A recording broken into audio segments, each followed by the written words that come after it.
Hello my dear student, welcome to my YouTube channel Manthan classes. तो friends कैसे हैं आप सब? आई होप सब आप सब बहुत अच्छे होंगे।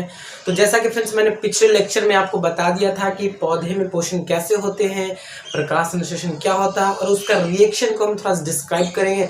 उससे पहले छोटा सा एक टॉपिक हमारा है जो कि पौधे में जो पोषण का है उससे रिलेटेड है। तो चलिए आज के टॉपिक को हम स्टार्ट करते हैं और देखते हैं बोर्ड पे। जैसा कि मैंने बोर्ड पे इधर लिख दिया फ्रेंड्स कि पौधे में पोषण यानी पौधे में पोषण तो हम लोग जान गए कि प्रकाश संश्लेषण के द्वारा होता है। और उन पौधों को क्या कहते हैं जो बिना प्रकाश संश्लेषण की उपस्थिति में अपना भोजन करते हैं। तो जैसा कि देखिए, पौधे में पोषण कितने प्रकार के होते थे? दो प्रकार के होते हैं। पहला स्वपोषी, दूसरा परपोषी। तो सर आपने तो बोला था कि पोषण तो तीन तरह के होते हैं, स्वपोषी, परपोषी और मृतजीवी पोषी।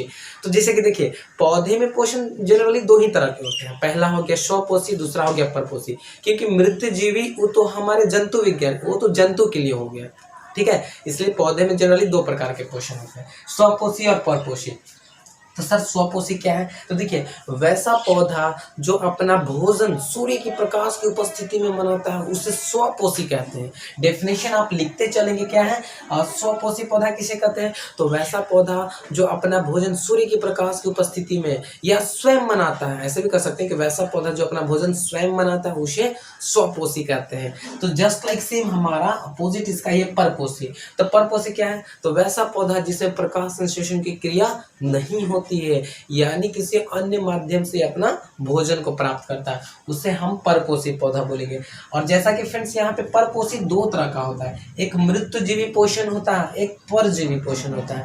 तो मैंने आपको मृतजीवी भी बता दिया कि पोषण किसे कहते हैं, वैसा पोषण जिसमें पौधा, वैसा पोषण जिसमें जीव, लेकिन हम अभी पौधा की बात कर रहे हैं ना, इधर पौधा की, तो इसमें पौधा बोलेंगे। वैसा पोषण जिसमें पौधा अपना भोजन मरे हुए क्या पेड़ पौधा से प्राप्त करता है। जैसे कि आप एग्जांपल्स में देखे होंगे फ्रेंड्स कि कभी अक्सर ऐसा होता है कि जो पौधा क्या होता है, गल जाता है, मर जाता है, सड़ जाता है, उसी से फिर हमारा क्या वो नया पौधा निर्माण होने लगता है, मतलब वो खाद का काम करने लगता है, यानी उससे वो क्या एनर्जी को ले करके अपना नया पौधा बनाने लगता है। उसे हम क्या बोलेंगे? मृतजीवी पोषण बोलेंगे। यानी वो मर चुका है, जिससे क्या करता है, वो अपना पूरा एनर्जी को लेकर के अपना खुद का शरीर तैयार करता है, वो हो गया हमारा मृतजीवी पोषण।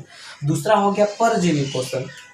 तो देखिए, परजीवी क्या है? तो वैसा पोषण जिसमें पौधा किसी अन्य पौधा से अपना भोजन प्राप्त करता है। और चूंकि फ्रेंड्स इसमें एक चीज ध्यान देने वाली बात है कि परजीवी जो पोषण है वैसा नहीं है कि जो किसी दूसरे पौधा से अपना भोजन प्राप्त कर रहा है तो वो पौधा मरा हुआ, वो पौधा जीवित ही रहेगा, बट उससे वो अपना भोजन प्राप्त करेगा, उससे हम परजीवी पोषण बोलेंगे। तो समझ में आया सब क्या है? फिर से हम एक बार समराइज कर देते हैं कि पोषण, पौधे में पोषण दो तरह के होते हैं। पहला स्वपोषण, दूसरा परपोषण। स्वपोषण उसे कहते हैं जो सूर्य की प्रकाश की उपस्थिति में अपना भोजन बनाता हो या स्वयं अपना भोजन बनाता हो, वो स्वपोषी पौधा हो गया। परपोषी उसे कहेंगे जो अपना भोजन किसी अन्य माध्यम से बनाता हो या जिससे प्रकाश संश्लेषण की क्रिया नहीं होती है, ठीक है, वो हो गया परपोषी। ठीक है स्टूडेंट, आप समझ रहे होंगे। मृतजीवी पोषण क्या है स्टूडेंट? मैंने भी आपको बताया है कि वैसा पोषण जिसमें पौधा अपन मरे हुए पेड़ पौधे से अपना क्या करता है, भोजन को प्राप्त करता है, पोषण ग्रहण करता है। जैसे कि एग्जांपल्स में देख लेते हैं फ्रेंड्स कि क्या मशरूम, आप लोग देखे होंगे कि जो मशरूम का जो खेती वगैरह होता है या मशरूम को हम लोग उपजाते हैं जो ऐसे छत्ता की तरह बना रहता है, गोबर छत्ता, कभी कभी आप देखेंगे कि गोबर पे भी ऐसे उगा हुआ है। तो क्या वो हमारा मृतजीवी पोषण है, यानी वो अपना जो पोषण तैयार करता है मरे सड़े गले यानी पेड़ पत्तियों से अपना भोजन को प्राप्त करता है। तो मशरूम उगाने के लिए आप देखो कि जनरली किसका इस्तेमाल किया जाता है, जैसे कि गाय को चारा खिलाने के लिए कुट्टी वगैरह रहता है या भूसा वगैरह रहता है, उससे ये तैयार होता है मशरूम, ठीक है, जिसको गोबर छत्ता बोलते हैं। तो ये तो आपका मृतजीवी पोषण हो गया। परजीवी पोषण क्या है? तो वैसा पोषण जिसमें पौधा अपना पोषण किसी अन्य पौधे से प्राप्त करता है, यानी सिर्फ पौधे के बारे में हम बोल रहे हैं। मृतजीवी पोषण यानी मृतजीवी कैसे करते हैं, तो ये आपका अम्ब्रेल हो गया एग्जांपल्स में। तो जैसा कि फ्रेंड्स देख रहे हैं कि जो चीज, जैसे कि मान ली जाए कि परजीवी क्या है, जो किसी अन्य जीव से अपना भोजन प्राप्त करता है उसे तो हम परजीवी बोलेंगे, ठीक है। बट जिससे वो भोजन प्राप्त करता है ना, उसे हम क्या बोलते हैं? उसे हम पोषी बोलते हैं। क्या बोलते हैं फ्रेंड्स? उसे हम पोषी बोलते हैं। जैसा कि मान लिया जाए कि ये आपका पोषी है, तो पोषी का मतलब क्या हो गया? तो सर पोषी का मतलब हो गया ना कि जिससे पौधा पोषाता है, मतलब पोषी का कहने का मतलब कैसे है, जो पोषता है उसको। मान लीजिए कि कोई पौधा है, जो पौधा किसी अन्य पौधा से अपना भोजन को प्राप्त कर रहा है, तो क्या हो रहा है, एक तरह से उस पौधा इसको पोष रहा है ना, तो इसलिए इसको पोषी बोलते हैं। यानी जो पौधा भोजन क्या करता है, देता है किसी को कि तुम लो, वो पोषी आपका हो गया। जो ग्रहण करता है वो क्या होता है, पोषण ग्रहण करता है। तो ठीक है ना, कभी कभी आपको एग्जाम 1 नंबर में आपको पूछा है कि पोषी किसे कहते हैं, जिससे जो पौधा क्या करता है, किसी को भोजन करने के लिए सहायता करता है या भोजन करने के लिए देता है, उसे पोषी कहते हैं। जो पोषता है डायरेक्ट ऐसा बोलते हैं। तो ये हमारा था फ्रेंड्स पौधे में पोषण कैसे होता है। चलिए हम अब, जैसा कि मैंने आपको प्रकाश संश्लेषण बता दिया था कि क्या होता है, अब हम प्रकाश संश्लेषण के रिएक्शंस को देखेंगे कि प्रकाश संश्लेषण में आकर रिएक्शन कितने चरण में होते हैं, कैसे पौधा अपना रिएक्शन के माध्यम से पोषण करता है। तो चलिए हम आगे की ओर चलते हैं, जैसा कि इधर आप राइट डाउन इसे कर लेंगे फ्रेंड्स। तो जैसा कि स्टूडेंट हमने देख चुका है कि प्रकाश संश्लेषण में जो उसका रिएक्शन और डेफिनेशन क्या होता है। तो चलिए बुक्स में आपका डेफिनेशन इस प्रकार से होगा, जैसा कि हमने देखा था। डेफिनेशन तो हम लोग ऑलरेडी देख चुके हैं। अभी हम जो डिस्कस करेंगे वो सिर्फ हम करेंगे रिएक्शन पे, कि कैसे कैसे रिएक्ट करता है जल ऑक्सीजन। तो हम रिएक्शन अभी देखने चाहते हैं किसका, प्रकाश संश्लेषण का। जैसा कि देखिए, प्रकाश संश्लेषण की क्रिया पूर्ण होने के लिए पहला तो क्लोरोफिल चाहिए उपस्थिति, ठीक है। तो क्या क्या होना चाहिए प्रकाश संश्लेषण की क्रिया होने के लिए, तो सबसे पहले आपको क्या होना चाहिए फ्रेंड्स, तो कार्बन डाइऑक्साइड और जल, जो कि कार्बन डाइऑक्साइड वातावरण से पौधा ले लेता है, और जल कहाँ से लेता है, तो पेड़ पौधा अपना जल के द्वारा अपना जल लेता है। और ये जो प्रोसेस होता है फ्रेंड्स, सूर्य के प्रकाश की उपस्थिति में होता है, सूर्य के प्रकाश की उपस्थिति में, और साथ साथ में क्लोरोफिल भी होते हैं उपस्थित।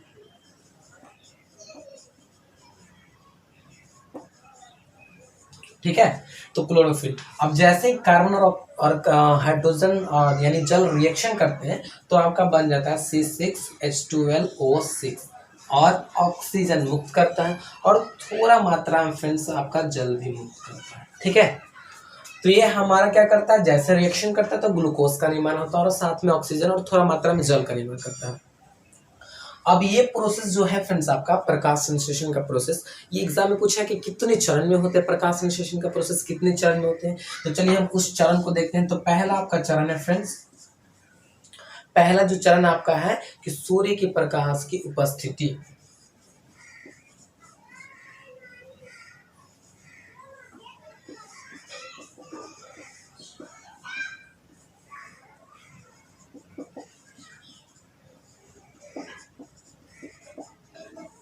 पहला क्या होता है फ्रेंड्स कि सूर्य के प्रकाश का अवशोषण होता है। ठीक है, पहला में सूर्य का प्रकाश का अवशोषण होता है। तो अवशोषण कौन करता है, पत्तियां करती है। और चूंकि पत्तियां में उपस्थित क्या होता है, तो क्लोरोफिल होता है। तो जैसे ही पत्तियां यानी क्लोरोफिल की उपस्थिति में सूर्य का प्रकाश का अवशोषण करती है, तो अवशोषण करने के बाद क्या होता है फ्रेंड्स कि वो H2O यानी जल को वो क्या करती है, जल को वो तोड़ती है। तो तोड़ने का क्या काम करें फ्रेंड्स, क्या है तोड़ना। तो जैसे कि देखिए, जल क्या रहता है, वो बंधा रहता है, बॉन्ड में बंधा रहता है। तो हाइड्रोजन और ऑक्सीजन से जल बंधा हुआ है, तो क्या करती है, वो अलग करने का काम करती है। क्या करती है, वो तोड़ती है। तो इसको तोड़ करके ऐसे कर देती है, हाइड्रोजन और ऑक्सीजन को अलग कर देती है। ये आपका दूसरा चरण हो गया। अब तीसरा चरण में क्या करती है कि ये जो हाइड्रोजन आपका है ना, इसको हम हाइड्रोलाइसिस बोलते हैं। हाइड्रोलाइसिस करते हैं, हाइड्रोजन अलग कर दिया, ऑक्सीजन अलग कर दिया। और जो हमारा तीसरा चरण है हाइड्रोजन का, तो ये जो तीसरा चरण है हमारा हाइड्रोजन का, तो हाइड्रोजन इसमें क्या कराएगा फ्रेंड्स, हाइड्रोजन आएगा, और हाइड्रोजन किससे, कार्बन डाइऑक्साइड से हमारा संपर्क करेगा, यानी CO2। और हाइड्रोजन हमारा यहाँ पे क्या होता है, आता है और रिएक्ट करता है, रिएक्शन करता है तीसरा चरण में। तो रिएक्शन करता है तो क्या बनता है हमारा फ्रेंड्स, तो C6H12O6, यानी यहाँ पे हमारा ग्लूकोज का निर्माण होता है। क्या फ्रेंड्स, ग्लूकोज।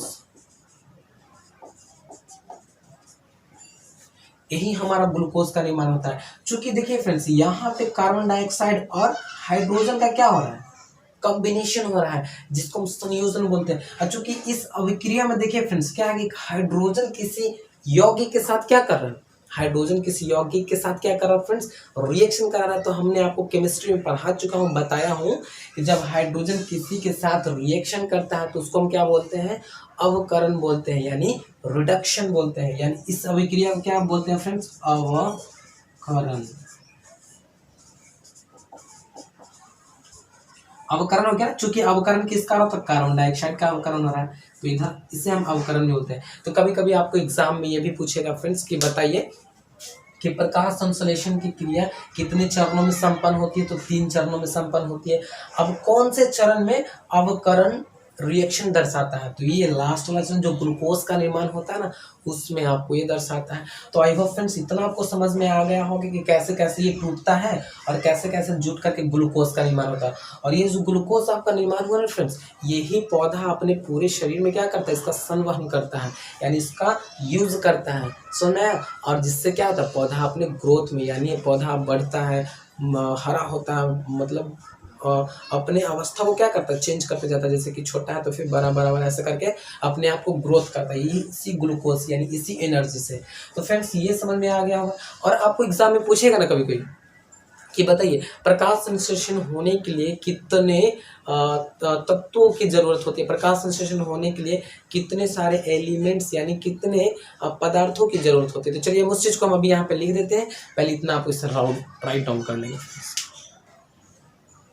तो चलिए फ्रेंड्स यहाँ पे हम देख लेते हैं कि प्रकाश संश्लेषण के लिए कौन कौन से वो आवश्यक सामग्री लेता है। प्रकाश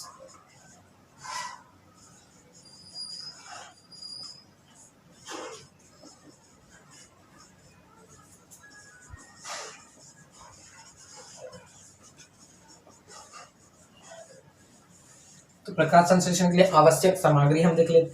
तो पहला क्या है फ्रेंड्स, तो जैसा कि फ्रेंड्स आप देख रहे हैं कि ये हमारा क्या है, पौधा हो गया इधर, ठीक है, ये हमारा पौधा हो गया। और पौधा क्या करता है, प्रकाश संश्लेषण की क्रिया संपन्न करेगी, है ना। चलिए हमारा ऐसे पौधा हो गया, ठीक है। और इधर हमारा क्या हो गया फ्रेंड्स, तो जड़ हो गया। अब चूंकि आप जानते हैं फ्रेंड्स कि पौधा जड़ से क्या करता है, तो जड़ से हमारा जल लेता है ना, H2O यानी जल लेता है। ये इधर पौधा क्या करेगा, जड़ से जल लेगा, जल लेने के बाद क्या करेगा, पत्तियां इसका इधर ऐसे, मान ली कि पत्तियां इधर है, ठीक है, ये आपका पत्ती है। तो पत्तियों क्या करेगा, सूर्य के प्रकाश को ऑब्जर्व करेगा, जो कि क्लोरोफिल की उपस्थिति में, यानी सनलाइट, सूर्य प्रकाश को क्या करेगा फ्रेंड्स, ऑब्जर्व करेगा। ऑब्जर्व करने के बाद, ऑब्जर्व किस माध्यम से करता है, जैसे कि मैंने आपको बता दिया है कि पत्तियों में एक छोटा छोटा छिद्र होता है, रंध्र होता है, उसी रंध्र के द्वारा ये क्या करती है, सूर्य के प्रकाश को ऑब्जर्व करती है, और साथ में कार्बन डाइऑक्साइड का भी ये रंध्र के माध्यम से ही लेती है, यानी CO2 यानी कार्बन डाइऑक्साइड को भी ये ग्रहण करती है पत्तियां। और ये जब 3 चीज आ जाते हैं और क्लोरोफिल की उपस्थिति में होता है, जब ये चारों प्रोसेस एक साथ होते हैं तो वो प्रकाश संश्लेषण आपका होता है। तो चूंकि अभिक्रिया कौन कौन सारा ये इसमें सामग्री है जो कि प्रकाश संश्लेषण के लिए आपको उत्तरदायी है, तो पहला आपका है फ्रेंड्स, तो सूर्य प्रकाश, है ना, सूर्य प्रकाश। दूसरा क्या है फ्रेंड्स आपका इंपॉर्टेंस, तो जैसा कि जल हो गया तो आप जल लिख सकते हैं, यानी जल H2O। तीसरा क्या है फ्रेंड्स आपका, कार्बन डाइऑक्साइड, तो तीसरा आप लिख लीजिए CO2 यानी कार्बन